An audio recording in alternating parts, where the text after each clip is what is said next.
A Bíblia diz em 2 Coríntios, no capítulo 13, nos versículos de 1 a 13. Esta é a terceira vez que vou visitá-los.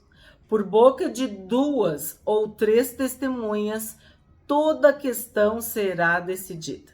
Chegamos ao último capítulo de Coríntios, de 2 Coríntios. E agora Paulo está mencionando uma regra, uma lei, uma orientação, uma instrução de Deuteronômio, de que por boca de 2 ou 3 testemunhas toda a questão será decidida. Se tu não sabe, a igreja de Corinto tinha alguns problemas, e um dos problemas eram falsos mestres, falsas acusações, calúnias, críticas, questionamentos, pessoas que queriam liderar subgrupos, causar divisões. Eu sou de Paulo, eu sou de Pedro, eu sou de Apolo, eu sou de Jesus, enfim. E muitas coisas ficavam, o dito pelo não dito. E Paulo está dizendo que quando ele estiver presente, hoje em dia a gente fala, presencial, remoto. Ele estava remoto, porque ele estava escrevendo. Mas quando ele estivesse na presença dos irmãos, por boca de 2 ou 3 testemunhas, toda a questão será decidida.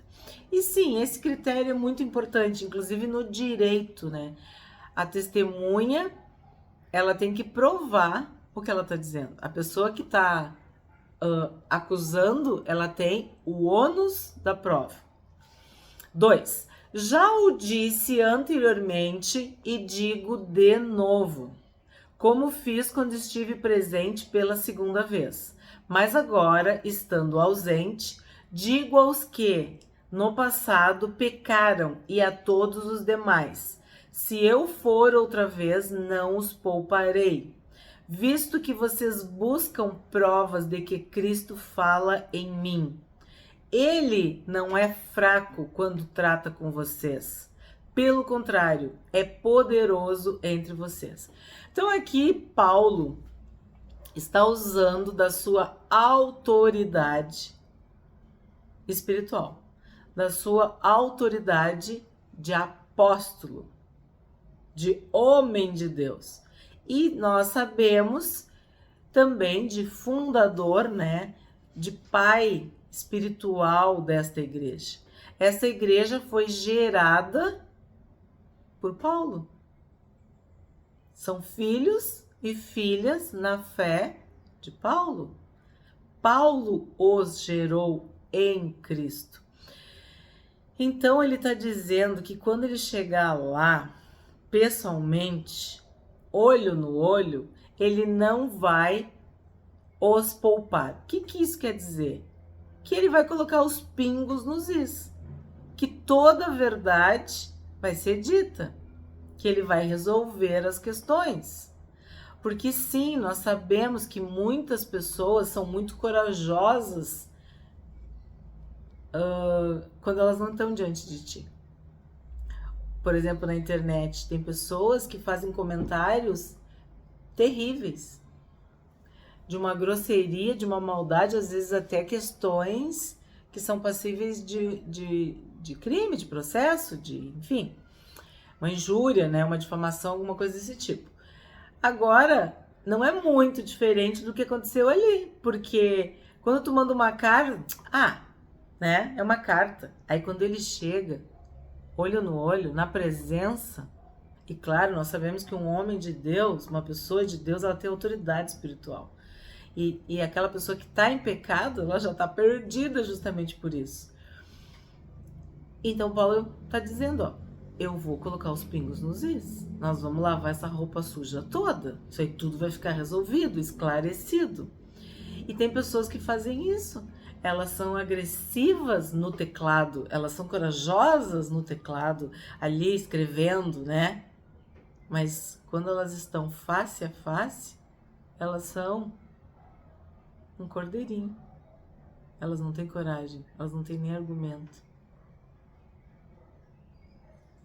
São pessoas que têm um comportamento na frente e outro nas costas. Tem pessoas que são corajosas diante de um teclado, de uma palavra, de um texto, de uma folha, né? Mas não tem autoridade diante de um outro ser humano. E eu diria, não tem verdade. Elas se escondem atrás do teclado ou das palavras. Eu sempre escutei que o papel aceita tudo, né? Hoje em dia seria o teclado aceita tudo. As pessoas são muito corajosas, muito sabedoras, eu não falei sábias, sabedoras, no comentário. No teu lugar elas fariam melhor. Mas aí tu vai ver quem é a pessoa nunca construiu nada, nunca fez nada, só sabe te criticar. E na igreja, infelizmente, não é diferente. Tem pessoas que estão ali sentadas e acham que o pastor é isso, que o líder do louvor é aquilo, que o irmão lá da recepção, quer dizer, todos têm problemas, todos têm defeitos, o som é alto, a luz é forte, a cadeira é dura, não tem vaga no estacionamento, tudo tem problema. Mas aí quando tu fala assim, tá, irmão, o que tu pode fazer para ajudar? Como que tu nos ajuda a resolver esse problema? O irmão não tem nada para falar, ele só quer criticar. E muitas vezes nem consegue quando tá olho no olho, porque não tem verdade. Aquilo ali é só uma murmuração, aquilo ali às vezes é uma covardia. É porque tem problema com a autoridade. E as autoridades espirituais fazem com que as pessoas fiquem rebeldes. Porque elas veem aquela autoridade e se rebelam contra a autoridade. Mas é um problema que a pessoa tem. E Paulo é isso que Paulo está falando aqui, ó. Vocês querem provas de que Cristo fala através de mim? Pois bem, vocês vão ter, porque eu vou dar nos dedos de vocês. A gente fala isso, né? Quando quer resolver alguma situação, a gente diz, eu vou dar nos dedos do fulano. Quer dizer, vou resolver. Eu vou falar o que tem que falar, porque é verdade. E ele não é fraco quando trata com vocês, pelo contrário, é poderoso em vocês. Porque quando a gente leva tudo para Deus, para Cristo, em oração, antes, o Senhor revela. Deus traz a luz e toda a questão será decidida, esclarecida. É o que Paulo está dizendo. Aí ele fala que Jesus foi crucificado em fraqueza, mas vive pelo poder de Deus. E nós somos fracos nele, mas viveremos com ele pelo poder de Deus para o bem de vocês. Aqui Paulo está mostrando a sua humildade, de que sim, ele não é perfeito. Ele não é Deus, ele não é Jesus, mas ele vive através de Deus e de Jesus. E Deus, né, Jesus, o Espírito Santo deram autoridade para Paulo. E é nessa autoridade, é nesse nome que ele vai resolver tudo para o bem dos irmãos da igreja de Corinto. 5. Examinem-se para ver se realmente estão na fé. Provem a si mesmos. Ou não reconhecem que Jesus Cristo está em vocês, a não ser que já tenham sido reprovados. Coloca a mão na consciência. Analisa se isso que tu tá falando é verdade, se isso é plausível, se tem algum motivo para essa demanda, ou se isso não é mais uma insatisfação tua, uma implicância, uma crítica, um pecado, uma ferida na tua alma, um trauma, um problema com a autoridade. Sabe quando tu para e analisa, mas por que eu tô sendo tão chata, tão implicante, tão insuportável, tão crítica, tão assim, ácida, azeda, sabe? Eu penso isso, examinem-se para ver se realmente estão na fé. Se tu tá na fé, o Espírito Santo habita em ti, tu vai ter boa vontade, tu vai ter amor, tu vai ter paz, tu vai ter alegria, tu vai ter perdão, tu vai olhar com bons olhos, tu vai ter mansidão.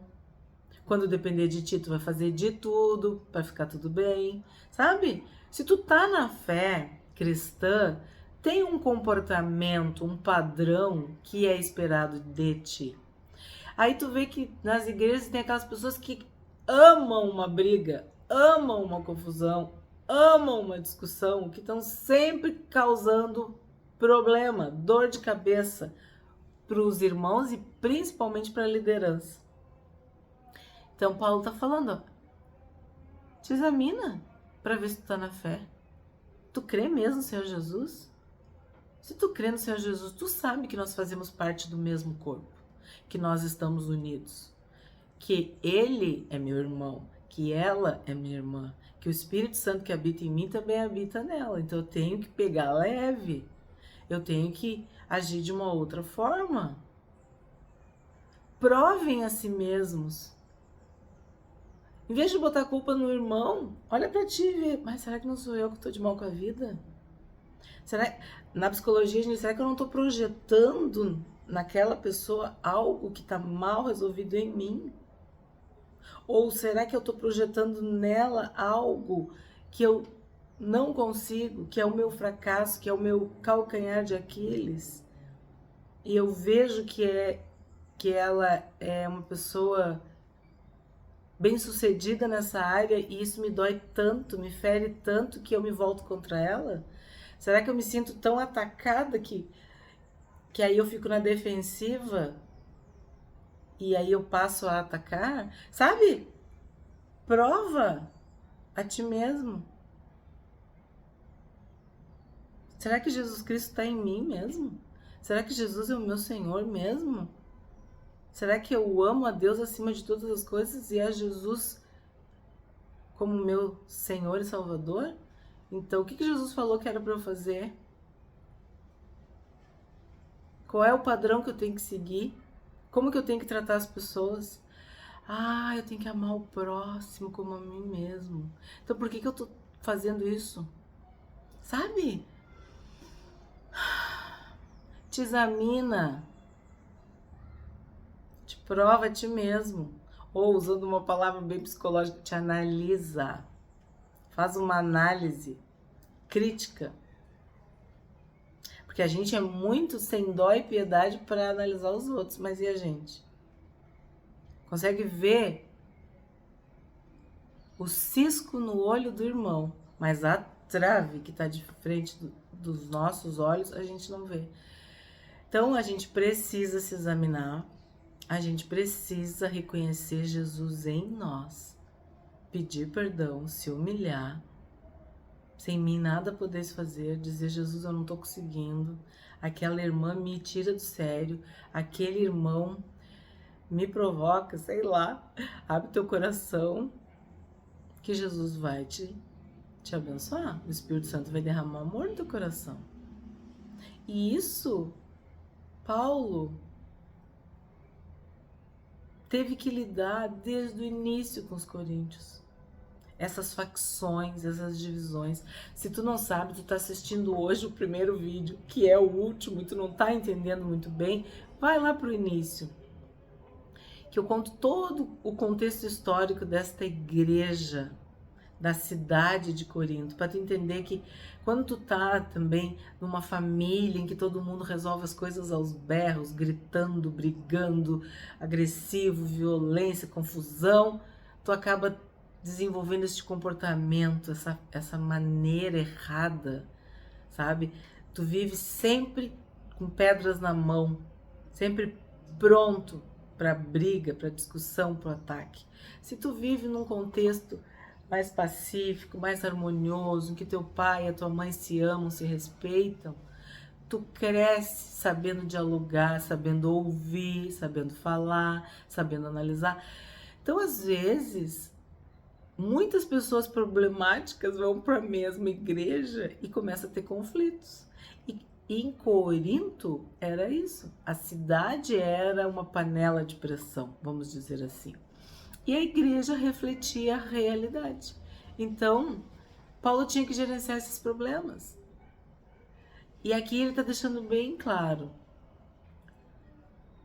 Se tu te examinar, se tu provar, se tu reconhecer, vai mudar.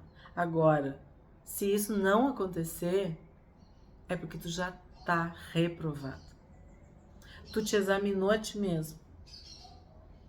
Tu viu, tô na fé, eu sou de Deus, eu sou de Jesus.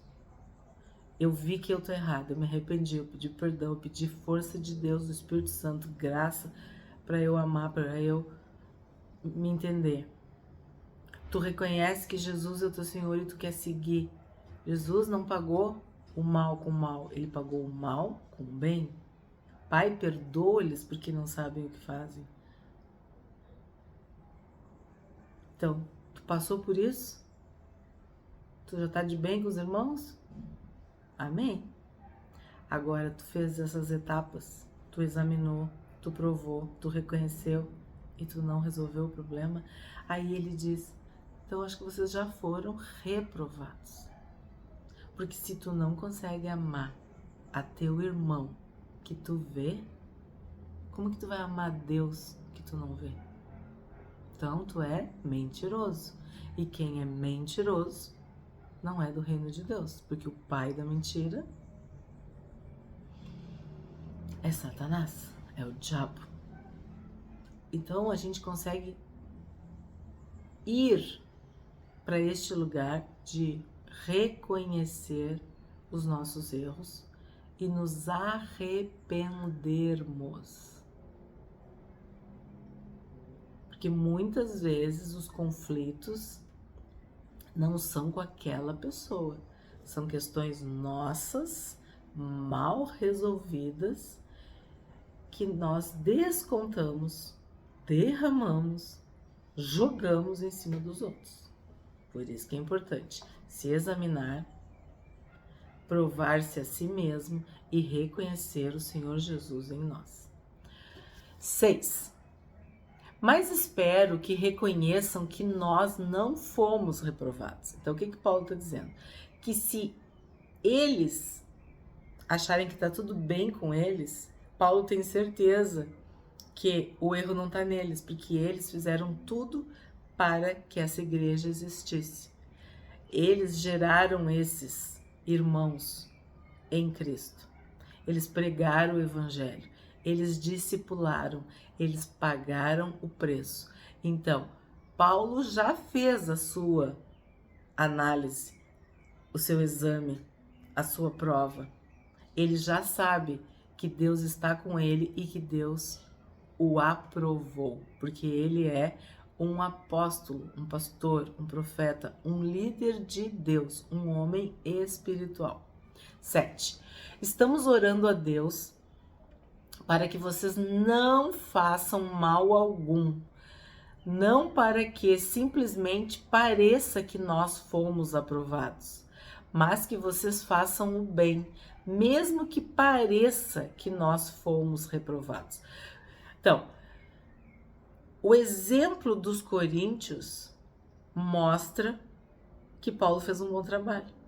Quando uma criança é bem educada, é querida, é bondosa, no meu caso, né, é um bom aluno, é uma boa aluna, tudo, mas os pais educaram muito bem, vai dizer que não é assim.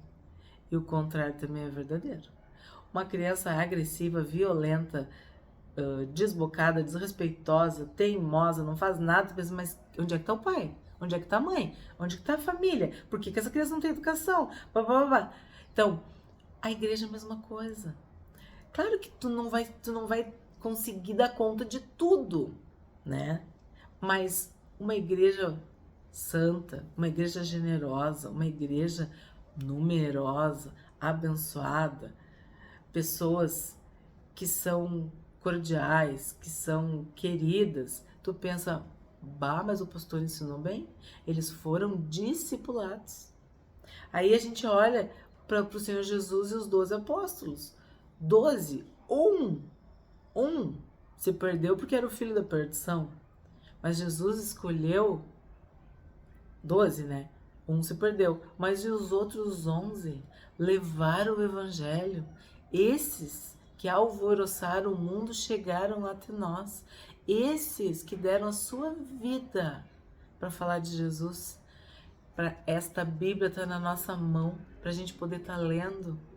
Então o que a gente vê? Que Jesus treinou, ensinou, discipulou. Foram 3 anos e meio cuidando desses discípulos, desses apóstolos. E Paulo tinha o mesmo carinho pelas igrejas.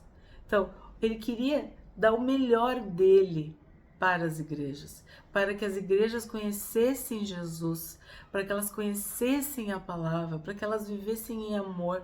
E aí toda vez que as pessoas vissem os bons frutos, os frutos doces, quem plantou essa árvore? Paulo. Entende? Então, Paulo era aprovado cada vez que as igrejas eram aprovadas. E por mais que ele dizia assim, ele poderia ser reprovado se as igrejas estivessem fazendo coisas erradas.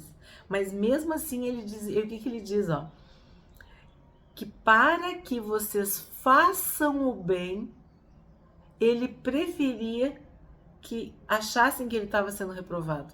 É tipo, eu pago um preço maior ainda, eu me sacrifico mais ainda para que vocês façam o bem.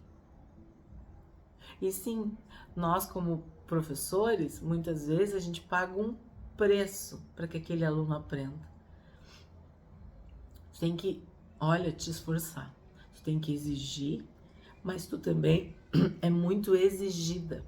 Porque a circunstância faz com que tu dê mais do que tu tem até. Tu tem que dar muito para vencer aquele desafio. Na família também. Tem pais e mães que, entre aspas, se rasgam, se dilaceram, se arrebentam para poder colocar os filhos no caminho certo. E depois que os filhos estão, eles podem respirar aliviado. Paulo tinha essa dor, né, essa preocupação, esse ministério com as igrejas. Ele queria que as igrejas fizessem o bem, que fossem exemplos, bons exemplos, né? Sede meus imitadores, era o que ele dizia para as igrejas. E se para isso ele precisasse ser reprovado, caluniado, perseguido, maltratado, tudo, não importava. O que importava para Paulo é que as igrejas fossem aprovadas, que elas honrassem a Deus, que sim, fossem filhos e filhas de Deus, cristãos e cristãs, né, verdadeiros. Esse era o objetivo de Paulo. Porque nada podemos contra a verdade, senão a favor da verdade. Então, se o mais importante para nós é a verdade, a gente vai pagar o preço que for necessário para que a verdade prevaleça, seja na área que for. Jesus Cristo é o caminho, a verdade e a vida. Então, se tu tem Jesus, tu tem que viver na verdade, andar na verdade, amar a verdade. Lembra que nós estudamos, tem um vídeo no canal sobre a verdade. Porque nos alegramos quando nós estamos fracos e vocês estão fortes. E a nossa oração é esta, que vocês sejam aperfeiçoados. É o que eu acabei de falar. Um bom professor, ele se sacrifica para que os alunos aprendam. Um pai, uma mãe, eles tiram de si mesmos, deixam de comer para que o seu filho tenha o que comer e algo bom para comer. Porque a glória dos pais são os filhos, assim como a glória de um professor são seus alunos aprovados, aprendendo, sendo bem-sucedidos. E imagina um pastor, um apóstolo, um líder espiritual. Qual é a glória dele, a alegria dele, a recompensa dele? Uma igreja santa, uma igreja verdadeira, uma igreja amada, amável, pura, sabe? Que segue a Jesus. Então, se para isso ele tiver que sofrer, ele vai sofrer, porque o maior objetivo dele é a santidade da igreja. E esse foi o que a gente falou lá no início, que todo o trabalho de Paulo com os coríntios era para que eles se arrependessem e vivessem em santidade. Então, porque nos alegramos quando nós estamos fracos e vocês estão fortes. E a nossa oração é esta, que vocês sejam aperfeiçoados. Então, ser aperfeiçoado é melhorar todo dia, é estar cada dia um passo mais perto da perfeição.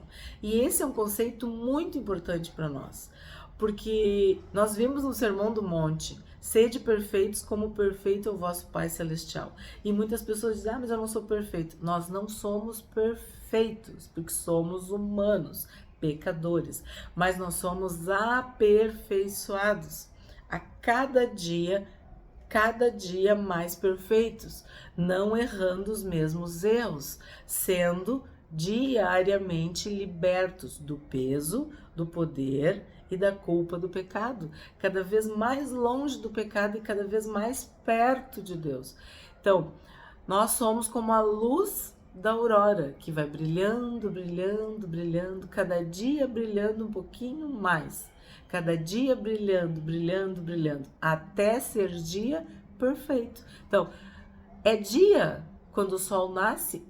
Mas nós sabemos que durante o dia o sol vai ficando a pino, mais forte, mais intenso, mais poderoso. Então, tu vai brilhando até ser dia perfeito. Essa é a ideia da perfeição em Cristo, do aperfeiçoamento diário em Cristo. Nós temos como alvo Cristo, chegar à estatura do varão perfeito. Então, como que nós iríamos chegar à estatura do varão perfeito se nós não pudéssemos ser aperfeiçoados?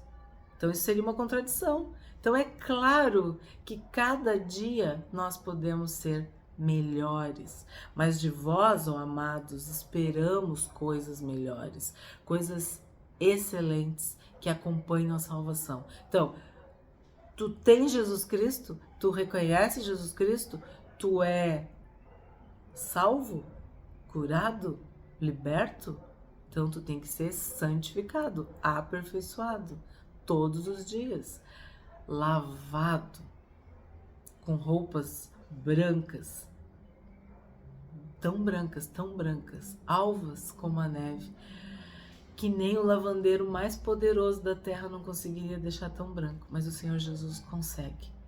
Ele nos deixa limpos, purificados, lavados.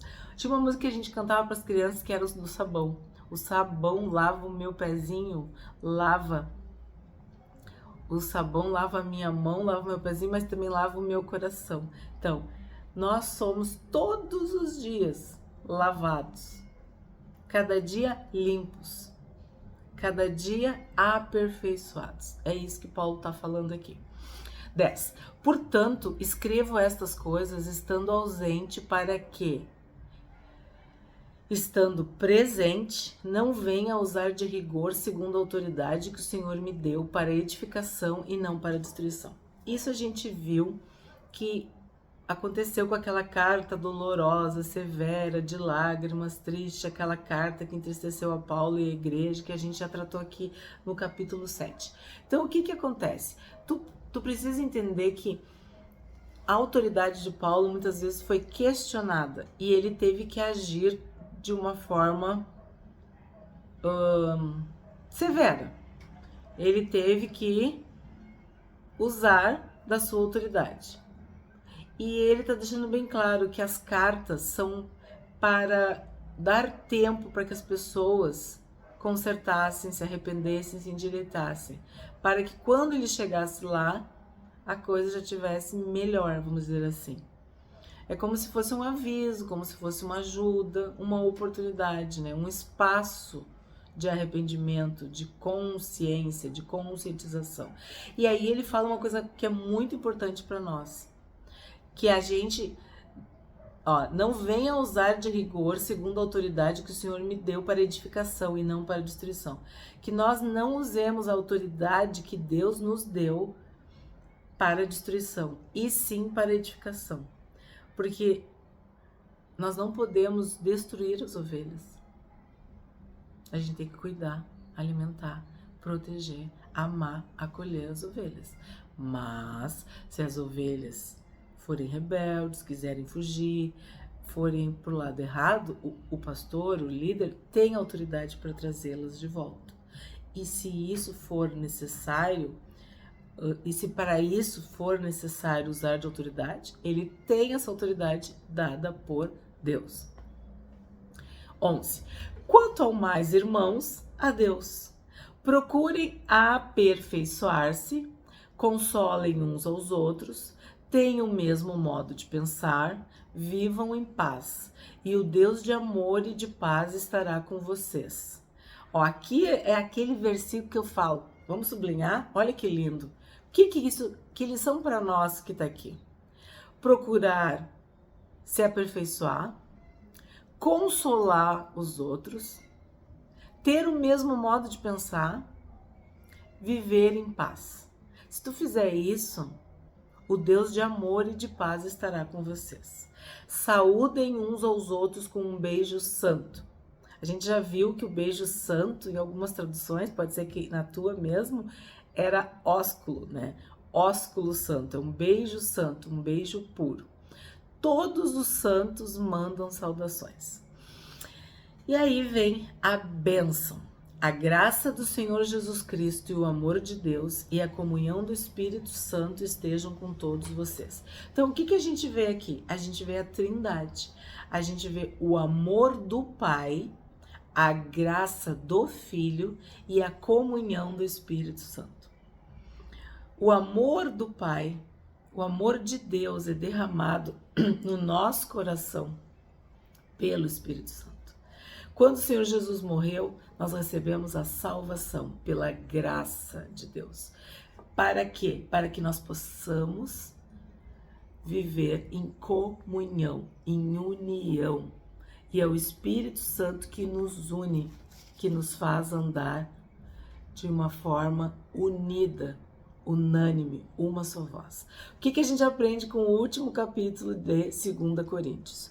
De que Cristo foi crucificado em fraqueza, contudo, ele vive pelo poder de Deus, assim como nós.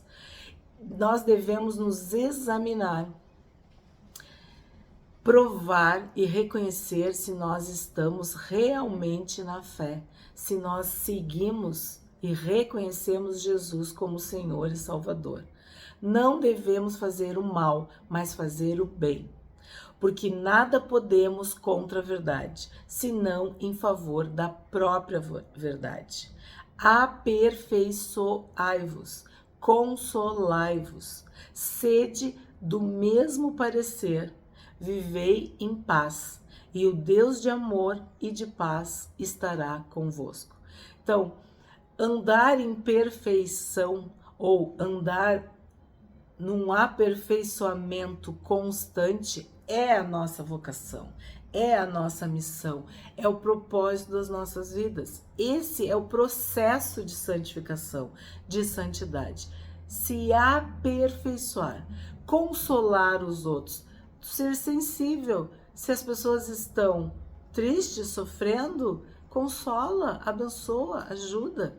Ser do mesmo parecer, ser unido, viver em paz. E se isso acontecer, o amor do Pai, a graça do Filho e a comunhão do Espírito Santo será com todos nós.